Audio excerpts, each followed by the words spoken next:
Razones trigonométricas. Nosotros vimos en otro videíto cómo ubicábamos los catetos adyacentes y opuestos a los ángulos agudos de un triángulo rectángulo y la hipotenusa. Entonces, siempre el lado que estaba enfrente del ángulo que estábamos considerando era el cateto opuesto. El que estaba, que era uno de los lados del triángulo, pero que no era la hipotenusa, era el cateto adyacente. Y la hipotenusa siempre era el lado opuesto al ángulo recto.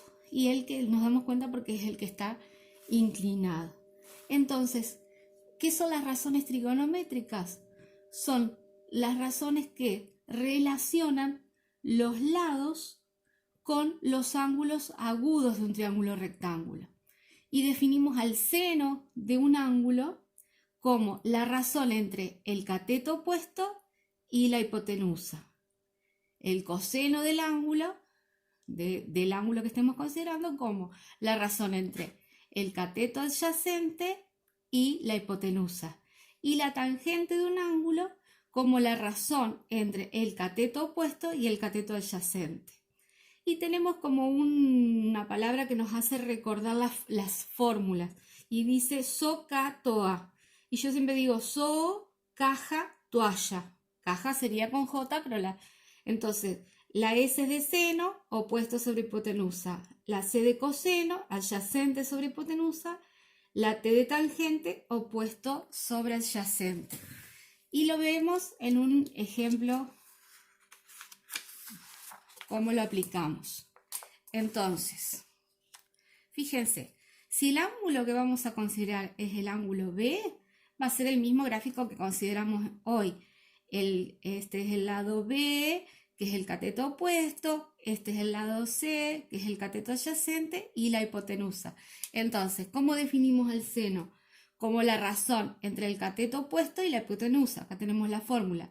¿Quién es el cateto opuesto? El lado B, lo ponemos ahí. ¿Quién es la hipotenusa? El lado A, lo ponemos ahí. Entonces el seno del ángulo B es B sobre A.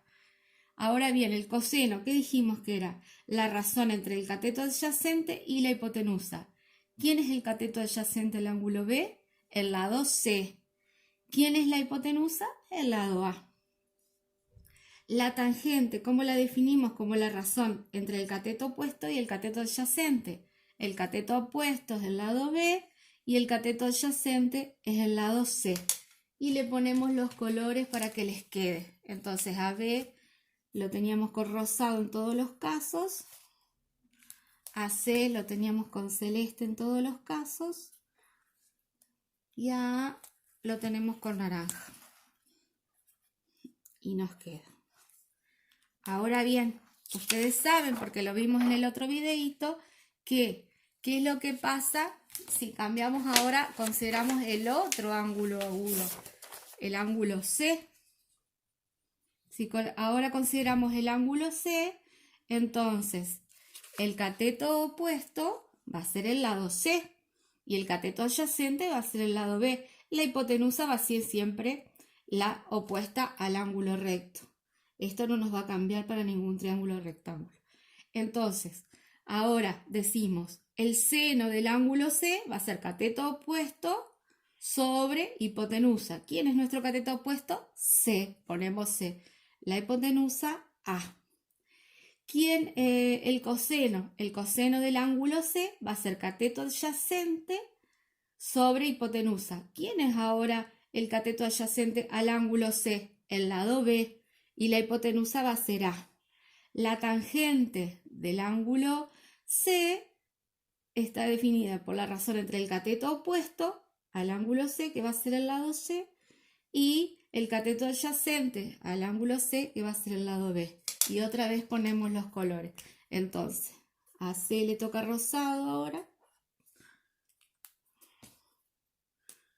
A B le toca celeste ahora, porque B ahora pasó a ser el adyacente. Y la A siempre va a seguir siendo anaranjada. Muy bien.